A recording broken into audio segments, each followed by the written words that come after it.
Welcome. Last week, we learned about how to implement prompts and rewards to help your child communicate and understand language. We hope that you follow your practice plan and were able to practice any of the strategies discussed last week for teaching new skills during your coaching session. Today, we're going to discuss how to shape the interaction.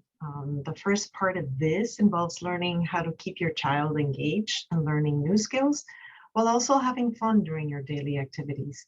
The second part involves finding ways to use the learned skills across a number of different community activities.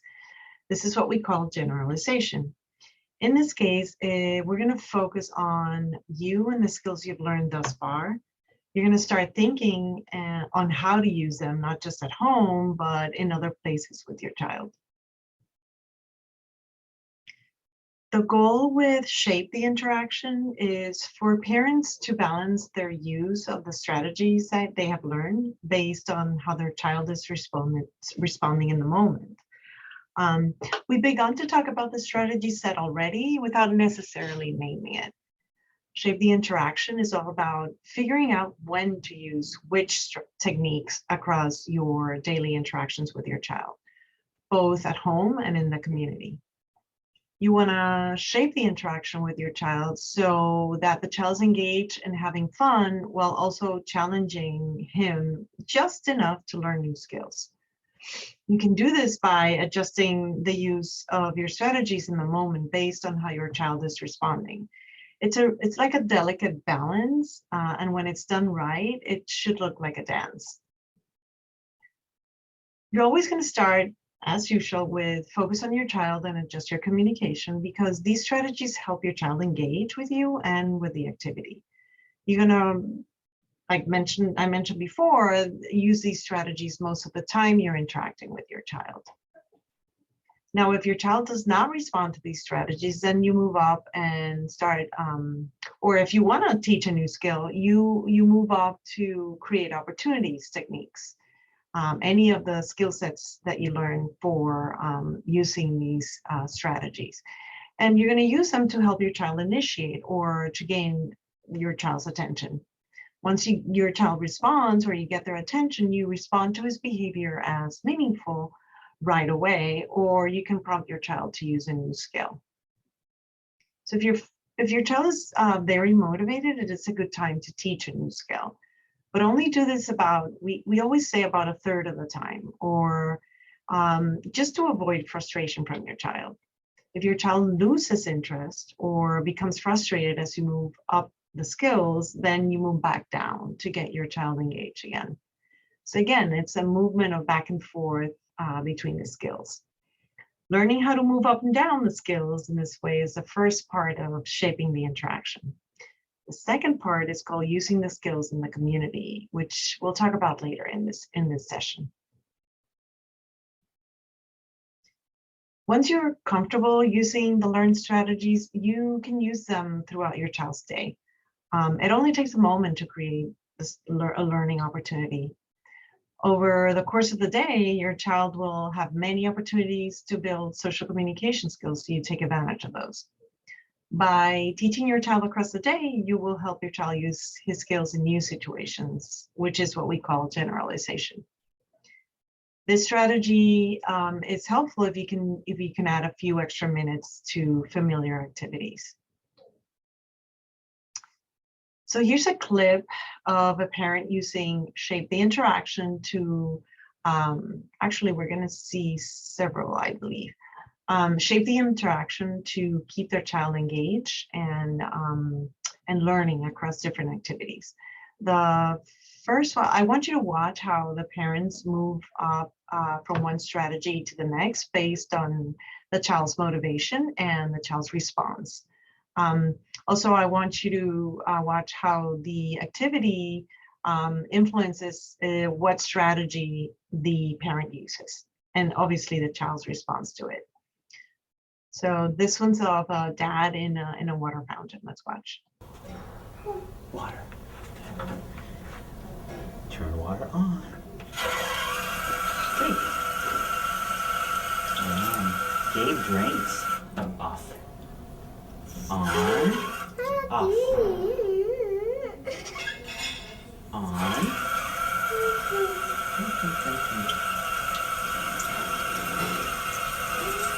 Off. On. Drink. Big drink. Open mouth.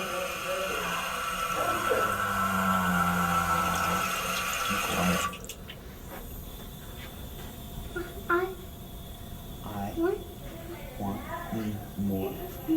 more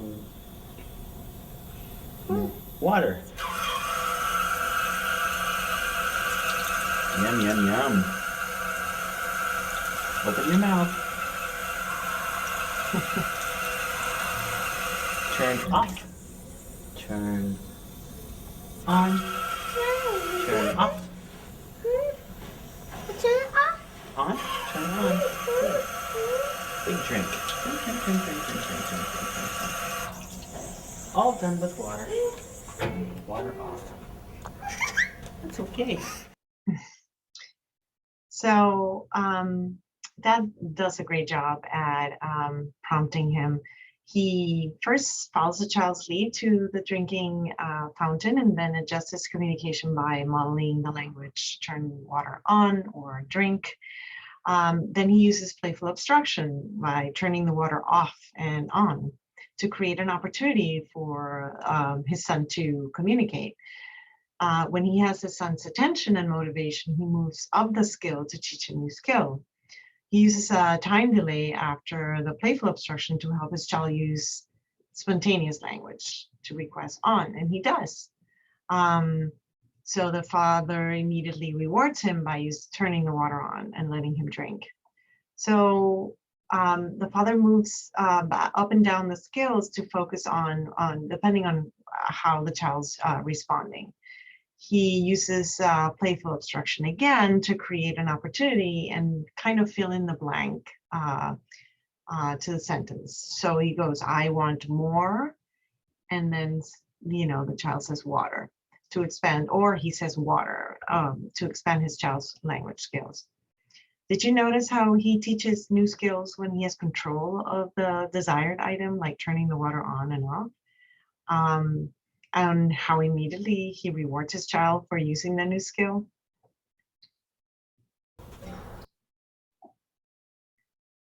So now we're going to watch some examples of parents using Shape the Interaction to keep their child engaged in learning across different activities. Again, watch how the parents move from one strategy to the next and how the activity and the way the child responds influences the strategies that the parent uses. So let's watch the first one. F G H I J K L M N O P S I J H I J K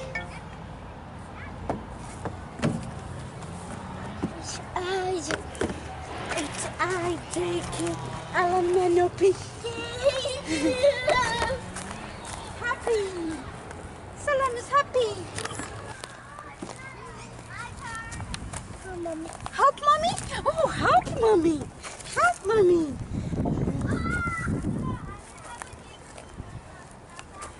Yes.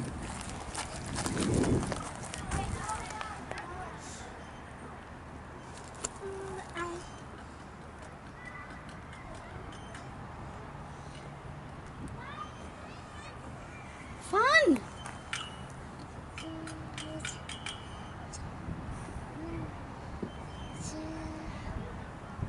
Spin.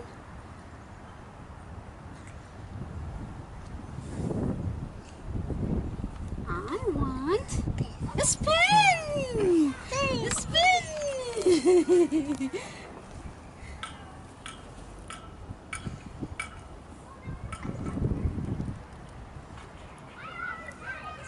A spin. Yeah, spin, spin. Fun. More wood chips. More wood chips. Mommy have more?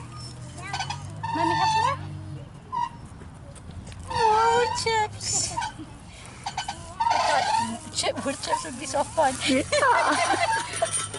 more wood chips. Here's wood chips.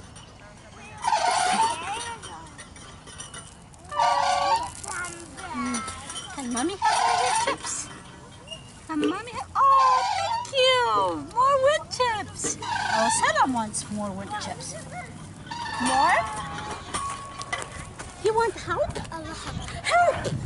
Good job. Help. There we go. Swing.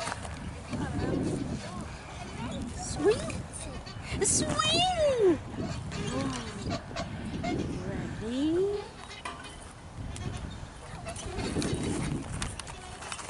Swing. Swing. Swing. Stop. Ready? Set. Push. Good job. Good job. Push. So as you can see in the many different activities in this video, you can do so many things. You can teach so many skills while you're at the park, for example. Mom first focuses on her child and adjusts her communication to encourage engagement when her motivation is slow at the beginning of the clip, when she's just hopping from one step to the other. And the mom has no control of the equipment. She's just walking on the steps. When the mother is able to control the access to what her daughter wants, like on the spinning seat or getting on the swing, she's able to create opportunities for her daughter who's highly motivated and have her, talk more and teach her skills. So she takes advantage of those times when she's highly motivated. She moves up and down the skills to prompt her to talk more, and then moves back down the skill when she wants to continue the engagement. So again, it's a fine movement up and down the skills, and it'll become second nature. F, G. So here's a mom trying to do the same, implementing strategies together with her son while getting a snack. Hey, Isaac, do you want a snack? Yeah. Let's see what snacks you have. Let's see. Well, let's see what we have. Do you want to have a granola bar No, or a fruit leather? yeah. What do you want? It's strawberry. I don't think it's strawberry. I think it's grape. So did you want the granola bar or the fruit leather? Okay. Ow! Did you bump?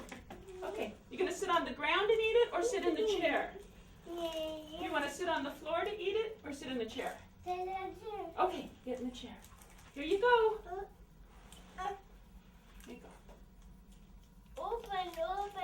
Open it?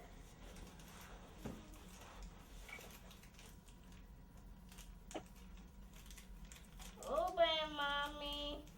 Open. Mommy open? Yeah. Open what? Mommy, open a freezer. Oh, okay. I have to pull. Okay. Now Mommy eats the fruit leather. Now I can eat freezer. Oh, you eat the fruit leather. Okay. What do you say? You're welcome. So, she's really following his lead, focusing on her child. She creates opportunity by holding the snacks and giving him choices for him to choose which one he wants. And then once he initiates, she tries to teach a skill. For example, when the child says the word open, she uses a time delay and question to expand his language, which helps him use a full sentence. Mommy opened the fruit leather. Notice how she responds meaningfully to all of her son's communication, but waits for him to increase the complexity of his language. So once you're comfortable with using the strategies, you can use them throughout your child's day to target your child's goals. So this particular slide, for example, shows a mom using different strategies and techniques across her son's day to help increase his ability to use single words. The strategies she uses depends on how much her son enjoys the activity and how easily she can control access to the things he wants and follow through if she prompts him. When she's getting Jerome dressed, for example, in the morning, an activity that he doesn't really like or is not a preferred activity, his mom adjusts her communication by just using single words to label each item of clothing. During snack, for example, an activity that he likes a lot, she's able to prompt him to use single words or to request help and favorite snack items. He enjoys watching his mom unload the dishwasher, but this is an activity that she typically needs to do quickly. So what she does is she labels each item that she takes out and puts it away with Jerome while Jerome watches. He loves going outside and running water, so she prompts him to say a single word to request going outside and turning on the water during bath time. And at bedtimes, they have this routine where she sings to him lullabies. So what she does is she starts leaving out the final word of his favorite song to encourage him to fill it in. So all of these skills, these are just examples of some things that you could do, but these are all the skills that we've discussed. So take a few minutes to think about which of your home activities would be best for using the different strategies. Take a moment to think about which of your daily activities are best for teaching a new skill. And think about which activities are best for focus on your child and adjust your communication. I want you can take a moment and pause the recording, and I want you to just make a note of these.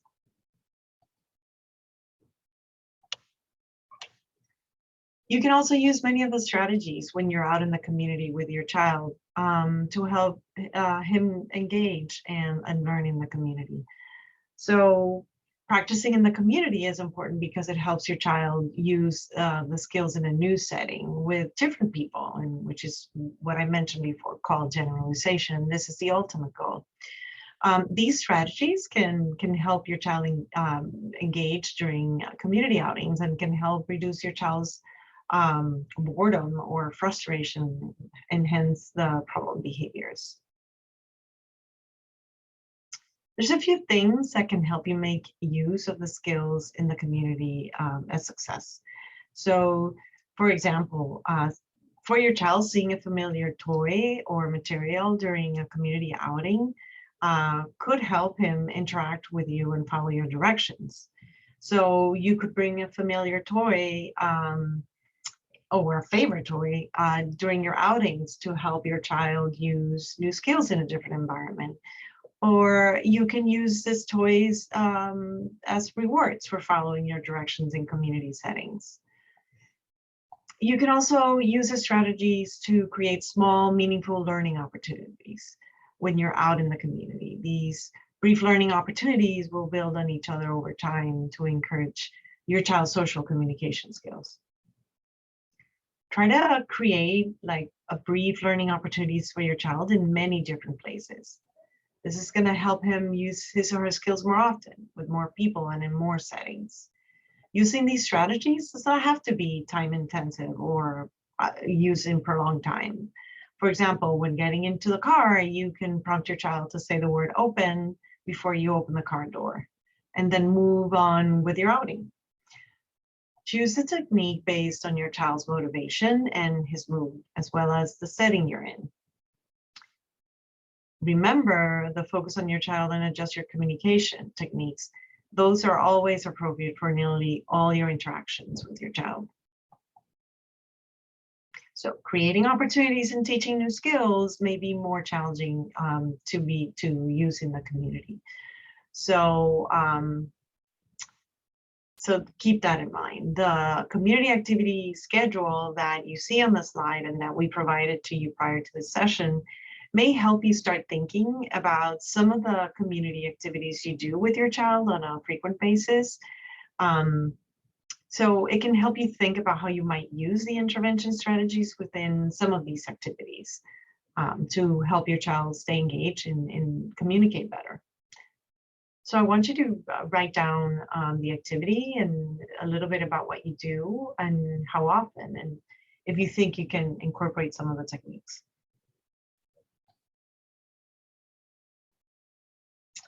This particular slide is an example of a dad using different strategies and techniques during different community activities to help his daughter learn to point, for example. So he uses strategies depending on the degree to which his daughter enjoys the activity. So her general mood and how easily he can control access to the things that she wants and follow through once he prompts. So his daughter May is often motivated to get items at the store. So, but however, sometimes she tantrums when she doesn't get what she wants quick enough. And they're often in a rush to get through the store. So when Dad takes May shopping, he models communication by pointing and labeling each item as he puts the items in the cart. That is more comfortable if May gets a little upset at Children's Library because they go there very often.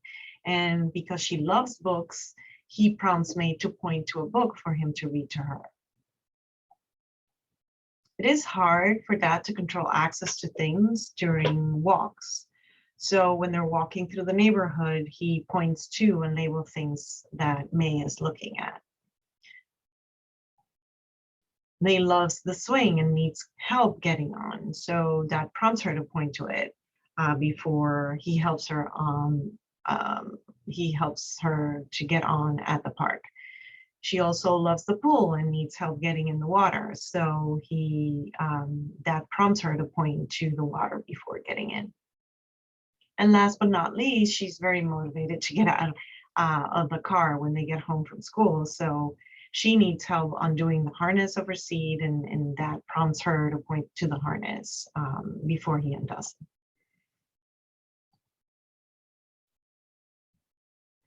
So take a few minutes to think about which community activities would be best for using the learned strategies in the community. I want you to take a moment to think about which activities you do with your child in the community that might be good to do this. And then think about how you can use the strategies during these activities to address your child's goal. Remember that some strategies are likely to work better in some activities than others. So think about how your child's general motivation and mood are like at that moment, and whether you can control access to things that your child wants. And whether you have time to follow through, which is very important if you prompt in different community activities.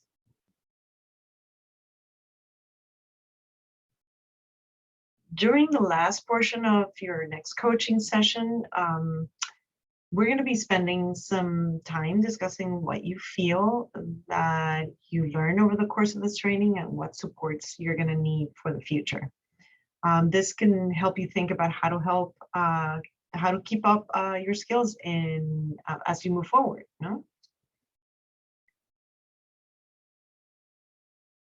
So let's start by recognizing and celebrating your family's accomplishments. First, think about the gains your child has made over the course of this program. You will have the opportunity to review your child's progress and set new goals within with your coach in the next coaching session. If you haven't started doing so already, consider how you might record your child's successes as your family moves forward. For example, you could write down something good your child does every day, even if it is something small. When you're feeling it, this is a great exercise, by the way, to not only keep track, but also to feel good about the accomplishments that your child and you have reached. When you're feeling frustrated or overwhelmed, these small accomplishments can remind you that your child's making progress every day, and you should be proud about how you've made these progress happen. So it is important for each of you to recognize the positive role that you have played in your child's growth. Remind yourself of all of the things you do for your child every day, and give yourself credit for helping your child develop social communication skills. I want to give you a minute to think about your child's and your own accomplishments in this program. You can pause the recording and write these things down. And I want you to write them down, and because we're going to discuss them in the coaching session. There's many strategies in this program that you've learned. You don't need to be using all of these at the same time, all of the time. The goal is to treat them as tools that you have in your toolbox to pull out and use across daily routines or activities that you're already doing with your child. So think about what strategies work best for your child. In the final coaching session, you're going to have the opportunity to practice and problem solve any techniques you're still finding difficult to use. So it helps to think through what's working for you and what is still hard. This way you can let your coach know what you need help with your final coaching during your, and you can practice it during your final coaching session. So take a minute to think about these two questions. What might make it hard for you to use the techniques as you move forward? And what can you do to make it easier? We can discuss them further in our coaching session.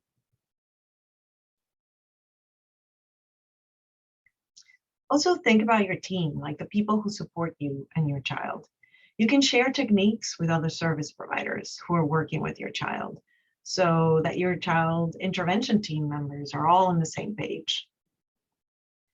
Parents, grandparents, friends, and daycare providers can, or preschool teachers can all help a great deal.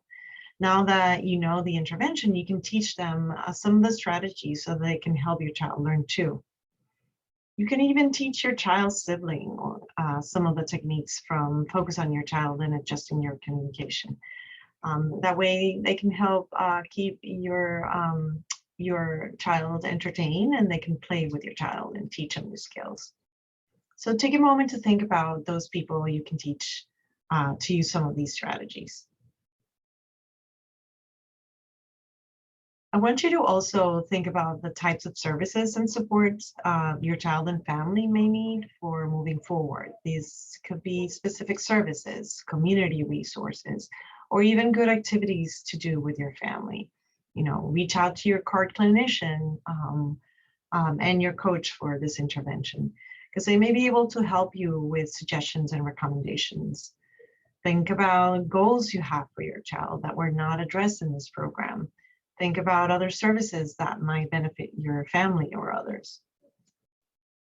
In previous groups, parents have chosen to exchange information so that they can continue supporting each other. And after the group has ended, some families have even continued to meet periodically, either as a support group or as for social purposes, like having a pool party for their children.